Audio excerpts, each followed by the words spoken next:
It began like a story that could have belonged to any suburban high school. Lockers slamming shut between classes, hallways echoing with laughter and gossip, and teenagers caught up in the whirlwind of young love. Among them was Hae Min Lee, a bright, athletic, an ambitious girl whose smile seemed to carry her effortlessly through the halls. She was admired by classmates, teachers, and friends, not just for her intelligence, but for her warmth. At just 18, her life seemed to be heading toward a future full of promise. But beneath the surface of that ordinary high school world, a darker story was forming, one that would unravel into one of the most shocking cases in modern crime history. Hae had been dating Adnan Syed, a fellow student known for his charm and easy confidence. To outsiders, they looked like the perfect couple. Two young people caught up in first love, sneaking glances in class, passing notes, and finding stolen moments between sports practice and after-school clubs. But what no one could see clearly at the time was that their relationship carried weighty complications. Both came from strict families with cultural and religious expectations that clashed with the hidden intensity of their romance. What began as secretive excitement slowly bent under pressure. Arguments whispering beneath the laughter, tension building in places where only intimacy and innocence should have been. When their relationship ended, the break was not clean. Friends recall Hae confiding that she needed space, that she wanted to move forward, while Adnan struggled with the idea of letting go. Like many teenage romances, it was messy, filled with miscommunication and raw emotion. But unlike most high school breakups, this one would spiral into something irreversible. On January 13, 1999, Hae Min Lee disappeared. She was supposed to pick up her young cousin from daycare after school, something she never would have missed. Hours passed, then a day, then longer, and panic set in. Her friends, her teachers, and her family knew instantly that something was wrong. The search began quickly, but Baltimore in the dead of winter was unforgiving. Posters went up, calls were made, and questions spread through the school like wildfire. How could a girl so full of life, who had just been laughing in the hallway, simply vanish? Weeks later, an answer came, an answer no one wanted. Hae's body was discovered in Leakin Park, a wooded area that had gained a grim reputation for being the resting place of secrets too heavy to keep. She had been strangled, her young life cut short in a brutal and intimate act. The news sent shockwaves through the community, and fear clung to the air as everyone realized this wasn't just another missing persons case. This was murder. From the start, suspicion turned toward Adnan. He was the ex-boyfriend, the one with access to Hae's trust and affection, the one who might have felt the sting of rejection too deeply. To investigators, motive seemed almost ready-made. But in high school, emotions are volatile, and so were the stories. Witnesses gave conflicting accounts. Some said Adnan seemed heartbroken but calm, while others claimed he expressed bitterness, even obsession. One voice, however, cut through louder than the rest. That of Jay Wilds, a friend who told police he had helped Adnan bury Hae's body. His testimony would become the backbone of the state's case, a spine holding together a story that otherwise leaned on circumstantial threads. Adnan was arrested, his life upended in a single moment. For many, the idea that a well-liked teenager from a good family could commit such a crime was almost impossible to accept. For others, it seemed the only explanation. The trial that followed would grip Baltimore, blending the raw emotion of teenage heartbreak with the cold machinery of the justice system. Prosecutors painted a picture of a young man consumed by jealousy, unable to accept the end of his romance. They described him as meticulous, calculating, able to mask his rage behind a calm exterior. But even as the case unfolded, cracks appeared. There was no physical evidence directly tying Adnan to the crime, no DNA, no fingerprints, no conclusive proof. Instead, the state leaned heavily on Jay's testimony, a story that shifted each time it was retold. Still, in the eyes of the jury, the narrative was powerful. A scorned ex-boyfriend, an argument turned deadly, a secret buried in Leakin Park. And with that, Adnan was convicted, sentenced to life plus 30 years. The courtroom verdict seemed final, but the story was far from over. What makes this case unforgettable isn't only the crime itself, but the layers of doubt, suspicion, and questions that have lingered ever since. The neat explanation that teenage heartbreak turned lethal never quite fit the pieces together perfectly. There were inconsistencies in witness accounts, gaps in timelines, unanswered questions about phone records and alibis. As the years passed, the story refused to stay buried, much like Hae Min Lee's memory, which continued to haunt those who knew her. And what began as a personal tragedy became a national obsession, with podcasts, documentaries, and countless debates reopening wounds that had never fully healed. The first chapter of this story is one of contrast, the innocence of high school romance against the brutality of murder, the promise of youth against the permanence of death. Hae Min Lee's life was more than her tragic end. She was a daughter, a friend, a student with dreams. But the way she died, and the questions that remain about who was truly responsible, turned her story into one of the most haunting and shocking cases the world has ever heard. And as each detail surfaced, it became clear that this was not just about a crime, but about secrets, deadly secrets that transformed a high school romance into a tragedy that would never be forgotten. The trial was supposed to bring clarity, but instead it opened new shadows. In the courtroom, the prosecution leaned on a simple, powerful narrative. Adnan Syed was the jealous ex-boyfriend who couldn't handle rejection, who lured Hae Min Lee into one last meeting, and who strangled her in a fit of rage. They presented the story as if it were a script already written, and the jury needed only to believe the actors. But reality was messier. There were no fingerprints on Hae's car, no DNA at the burial site, no physical evidence that placed Adnan at the scene. What they had was testimony, shaky timelines, and cell phone records that could be read in more than one way. At the center of it stood Jay Wilds, the friend whose words became the state's backbone. He told the jury that Adnan had confided in him about the killing, that he had shown him Hae's body in the trunk of her car, and that he had asked for help burying her in Leakin Park. His account was chilling, but it changed with each telling. Dates shifted, times blurred, and details contradicted themselves. One version had Adnan calling him from a payphone that may not have even existed. Another described movements that clashed with what other witnesses remembered. Yet, despite these cracks, the jury found Jay credible enough. To them, he was the key that unlocked the puzzle. The defense tried to counter with an alibi. A classmate, Asia McLean, swore she had spoken with Adnan at the library during the very time the state claimed Hae was killed. Her letters described the conversation in detail, right down to the fluorescent lights and the hum of computers in the background. But the jury never heard her testify.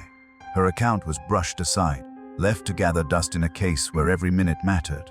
Years later, her words would resurface like evidence trapped beneath the river of doubt, a reminder that truth had been ignored when it mattered most.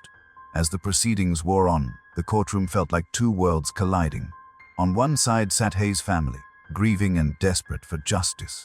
Her mother's sobs echoed as the details of her daughter's final moments were recounted. On the other side sat Adnan's family, stunned, insisting he was innocent, their faith in him unwavering.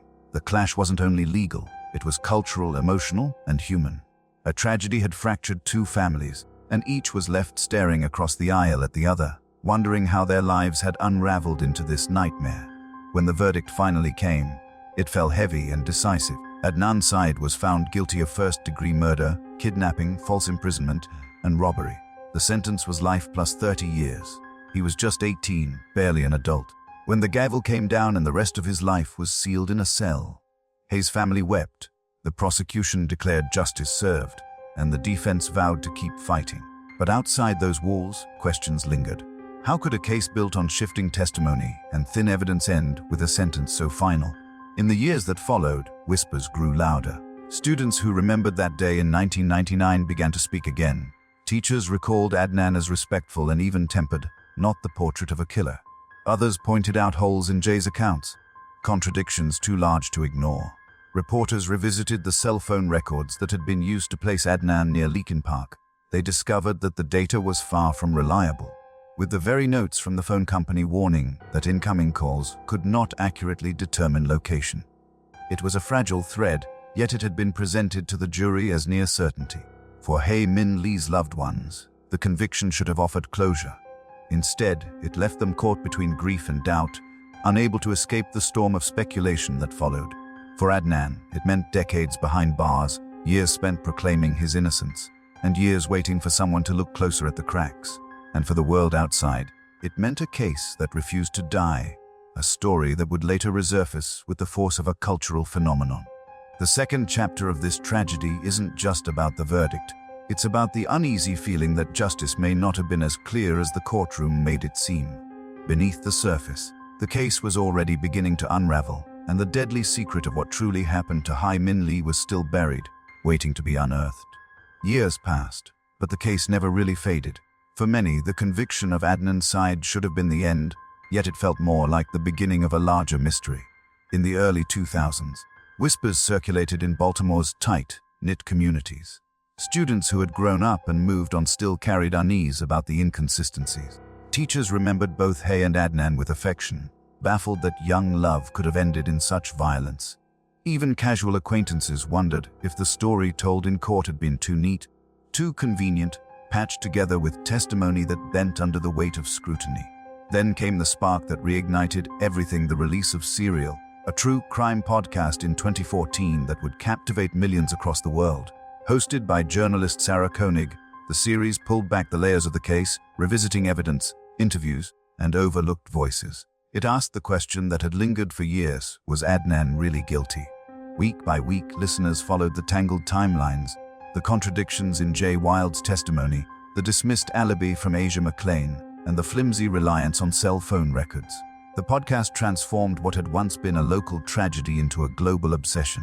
Koenig's work did not claim to prove innocence, nor did it claim certainty of guilt. Instead, it laid bare the doubt. She interviewed classmates who described Adnan as kind, thoughtful, and incapable of such brutality.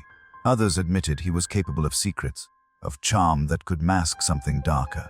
Jay's multiple versions of events were picked apart. In one account, he said Adnan showed him Hae's body at a specific time. In another, the timing shifted by hours. The story bent like wire, strong enough to bind in court, but brittle under pressure. The podcast highlighted how fragile the conviction really was, built more on narrative than irrefutable proof. The impact was seismic. Millions of listeners found themselves enthralled, dissecting every word, replaying every inconsistency. Online communities formed, combing through documents, maps, and trial transcripts, debating endlessly over guilt and innocence. It was no longer just a case. It became a cultural phenomenon, raising broader questions about the justice system, about how stories are told in courtrooms, and about whether young men like Adnan could be condemned more for perception than for proof. For Hae Min Lee's family, the resurgence was torment. Their grief had never healed, and now the world dissected their daughter's death as entertainment. For them, the tragedy was not a mystery but a wound, and the endless debates reopened it every time a new theory surfaced. Yet even their sorrow could not stop the tide. Courts were pressed to reconsider evidence, lawyers re-examined files, and advocacy groups began rallying around the case. What had once seemed sealed was suddenly fragile. Key details emerged that the original trial had overlooked. The cell phone tower evidence, once presented as precise, was shown to be unreliable. Notes from the phone company itself had cautioned against using incoming call data for location tracking. That warning had been ignored. Asia McClain's alibi, dismissed during the trial, gained new strength as she publicly reaffirmed that she had indeed seen Adnan at the library during the critical time frame. Questions about ineffective counsel arose. Had his defense attorney failed him by not pushing harder, by not presenting key witnesses? The more the public learned, the less certain the conviction appeared. But for all the noise, one truth remained hauntingly clear: Hae Min Lee's voice had been lost in the storm. Amid debates about evidence and guilt, and the memory of an 18-year-old girl with dreams of becoming a doctor sometimes slipped into the background. She was more than a case, more than a mystery to be solved in podcasts and courtrooms. She was a life cut short, and justice for her seemed no closer than it had been in 1999. This third chapter is one of resurgence and doubt, of a story that refused to stay buried.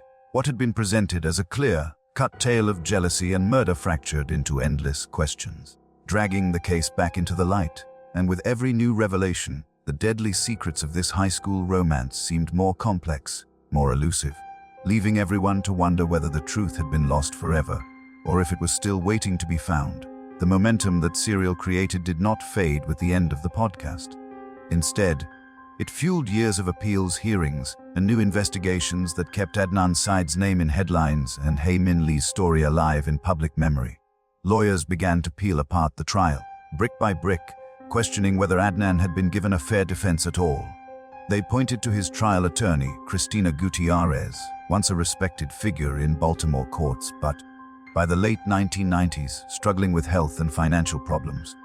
Gutierrez failed to contact Asia McClain, the alibi witness who could have shifted the timeline entirely. That mistake became a cornerstone of the argument that Adnan had been denied effective counsel. Court hearings in the following years painted a picture of a case riddled with weaknesses. Judges listened as phone experts explained how unreliable the cell tower evidence had been. Legal analysts dissected Jay Wilde's testimony, pointing out the contradictions that had been smoothed over during the trial. Even Jay himself, when revisited by reporters, admitted details differently than he had in 1999, deepening the sense that the truth was still murky. What had once been presented as certainty now felt like a story built on sand, vulnerable to every wave of new scrutiny. But appeals are not simple. Each petition for a new trial faced resistance from prosecutors determined to uphold the conviction. For Hae's family, each motion was another reopening of wounds they wished could heal. Her brother and mother stood in courtrooms again and again, listening as lawyers debated not only her death but also the credibility of her memory. For them, the case was not about legal technicalities. It was about the irreplaceable absence of a daughter and sister. Every hearing that suggested Adnan might walk free was another stab of fear that justice might slip away. In 2016, a breakthrough seemed close. A judge vacated Adnan's conviction, ruling that his defense attorney had indeed failed him by not pursuing Asia McClain's testimony. The decision sparked hope for Adnan's supporters and outrage from those convinced of his guilt. Yet, as quickly as the door opened, it slammed shut again. Higher courts overturned the ruling, reinstating his conviction. For Adnan, it was another crushing blow, a glimpse of freedom ripped away. For his family, it meant more years of waiting, hoping, and watching the world debate their son's fate. Meanwhile, Hae Min Lee's story continued to spread beyond legal circles.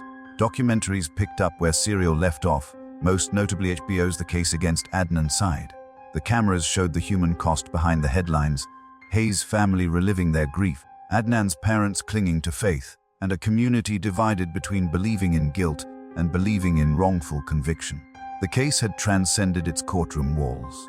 It was now a lens through which people questioned how justice is shaped, how truth is constructed, and how easily lives can be shattered by imperfect systems. Each time the courts revisited the case, new layers emerged. Questions arose about alternate suspects, people who had once been overlooked. Forensic technology advanced, promising the possibility of new DNA testing that hadn't been available in 1999. Advocates argued that if the evidence was retested, it might prove once and for all whether Adnan's conviction had been a tragic mistake or a justified outcome. Yet delays, appeals, and legal battles stretched the process on for years. By this chapter, the story had evolved far beyond a teenage romance gone wrong. It had become a mirror reflecting society's struggles with justice, fairness, and the limits of human memory. Was Adnan Syed a murderer, or was he the victim of a system that needed someone to blame? Was Jay Wilde's telling the truth, or had he been pressured into shaping his story to fit the prosecution's needs? And most haunting of all, did Hae Min Lee herself sense that her story would become one of the most debated mysteries of modern times? The deadly secret at the heart of this case remained as elusive as ever. Even with podcasts, documentaries, and endless legal arguments, the truth seemed always just out of reach. What was certain, however, was that the impact of Hae's death and Adnan's conviction had rippled far beyond Baltimore, shaping how the world talks about crime, justice, and the fragile line between guilt and innocence. And as the years pressed forward, the fight for answers only grew louder, dragging the past into the present again and again. 2 decades after Hae Min Lee's life was taken, the case still pulsed with questions, and in 2022, those questions reached a dramatic turning point. After years of petitions, appeals, and public outcry, Baltimore prosecutors made a stunning announcement. They were asking the court to vacate Adnan Syed's conviction. For many who had followed the story since Serial, the news landed like a thunderclap. For Hae's family, it reopened wounds they had never been able to close. The motion was not about declaring Adnan innocent, but about acknowledging that the original trial had failed to present the whole truth. Prosecutors revealed that evidence had been withheld decades earlier, information that pointed to alternate suspects who had not been seriously investigated. These suspects had histories of violence and disturbing connections to Hae. One had even threatened her in the past, yet these details had never been shared with the defense. On top of that, modern forensic testing showed no DNA from Adnan on the items recovered from the crime scene, a revelation that chipped away at the foundation of his conviction.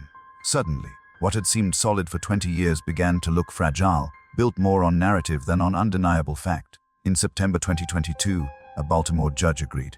The conviction was officially vacated, and Adnan Syed walked out of prison after spending more than half his life behind bars. Images of him stepping into the sunlight made headlines around the world. For his family and supporters, it was a moment of vindication, a chance to finally breathe after decades of waiting. For critics, it was a bitter blow, proof to them that the system was bending to public pressure stirred by podcasts and documentaries. And for Hae Min Lee's loved ones, it was devastating. Her brother, who appeared via Zoom during the hearing, spoke through tears. "This is not a podcast for me. This is real life, a never-ending nightmare." The decision did not declare Adnan innocent. It left the door open for prosecutors to retry the case if they chose. But weeks later, they dropped the charges entirely, saying the evidence simply wasn't strong enough to move forward. The move ignited fierce debate. Had an innocent man spent more than 20 years imprisoned for a crime he didn't commit? Or had a guilty man been freed because time had eroded the case? The answer depended on who you asked. Public opinion split sharply. Many celebrated the decision as a long, overdue correction of injustice. They pointed to the shaky testimony, the unreliable cell phone records, the ignored alibi, and the withheld evidence as proof that the conviction had always been flawed. Others, however, felt betrayed, convinced that Adnan had manipulated the system, and that Hae's family had been denied justice all over again. The divide mirrored the uncertainty that had haunted the case from the very beginning. The evidence never truly resolved the questions, leaving room for belief, doubt, and endless argument. What became undeniable was the cultural impact. The case had started as a high school tragedy in Baltimore, but it ended as a story that reshaped how the public engages with crime and justice. Serial had transformed it into a global conversation, and every legal twist afterward fed into that narrative. Law schools dissected it as a study in flawed trials. Podcasters and journalists treated it as a warning about rushing to judgment. Families across the world debated it at dinner tables, asking whether they would trust the justice system if someone they loved were accused. For Hae Min Lee, though, the debates and headlines could never change the truth. She was gone, her life stolen at 18, her dreams silenced. The focus on Adnan's guilt or innocence often overshadowed her memory, but friends and classmates continued to speak of her laughter, her drive, and her kindness. She had wanted to become a doctor, to help others, and to build a future full of life. That was the deepest tragedy. While the case spun into podcasts and legal motions, the young woman at its heart was sometimes lost in the noise. By this point, the story of Hae Min Lee and Adnan Syed had twisted into something almost unimaginable. A tale of young love turned deadly, of a courtroom conviction questioned for decades, and of a man released after more than 20 years behind bars. The shocking case had no neat ending, no final certainty. What it left behind was a haunting truth, that sometimes the justice system fails, that memory bends under pressure, and that deadly secrets, once buried, rarely stay hidden forever. By the time the dust settled after Adnan Syed's release, the case had shifted from a local tragedy into one of the most polarizing stories of crime and justice in modern memory. The headlines no longer just asked who killed Hae Min Lee. They asked whether the truth could ever truly be known at all. For some, Adnan's freedom was proof that the justice system could self-correct, however belatedly. For others, it was a chilling reminder of how easily doubt can rewrite history, leaving a victim's family feeling abandoned. Hae's family found themselves caught in a cruel paradox. They had lost their daughter, and for more than 20 years they had believed the man responsible was behind bars. The sudden collapse of that certainty left them with nothing solid to hold on to. In statements to the court and to the press, they voiced their anguish. The case wasn't entertainment for them. It wasn't debate fodder. It was the worst night of their lives, relived again and again. Every legal twist, every podcast episode, and every new documentary pulled them back into the nightmare. Meanwhile, Adnan adjusted to life outside prison walls, a man in his 40s who had gone in as a teenager. Supporters celebrated his resilience, seeing him as a symbol of wrongful conviction, a reminder that the system's cracks could swallow entire lives. Yet, critics remained unmoved, pointing to inconsistencies, to the lingering suspicions, and to the fact that vacating a conviction isn't the same as proving innocence. In coffee shops, classrooms, and courtrooms, the debate raged on. Was Adnan Syed an innocent man who lost decades of his life, or a guilty one who escaped justice? What made the case endure was not just the murder itself, but the way it exposed the fragility of truth. Memory shifted over time, witnesses contradicted themselves. Evidence once treated as certain crumbled under scrutiny. Prosecutors and defense attorneys built competing narratives, each convincing enough to sway, each incomplete. The world learned just how much of justice depends not on absolute proof, but on the stories people choose to believe. Yet in all the noise, the heart of the case remained Hae Min Lee. She was more than a victim in a courtroom file. She was a daughter, a friend, and a young woman who loved sports, who dreamed of becoming a doctor, and who wrote about love and hope in her diary like any teenager. Her absence left a silence that no legal victory or defeat could fill. That silence became the truest reminder of what was lost, a life full of potential, cut short before it had a chance to bloom. The shocking case of Hae Min Lee ended not with clarity, but with an uneasy truth some stories refused to resolve neatly. The deadly secrets of her high school romance left scars on families, divided communities, and reshaped public faith in the justice system. It showed the world that guilt and innocence are sometimes not fixed points, but shifting shadows, and that even decades later, certainty can remain just out of reach. And so the legacy of the case is not a verdict, not a podcast, not even the release of a man once condemned. Its legacy is the haunting reminder that beneath every headline and every debate, there is a young woman whose life was stolen, and a truth that, even now, remains buried in silence.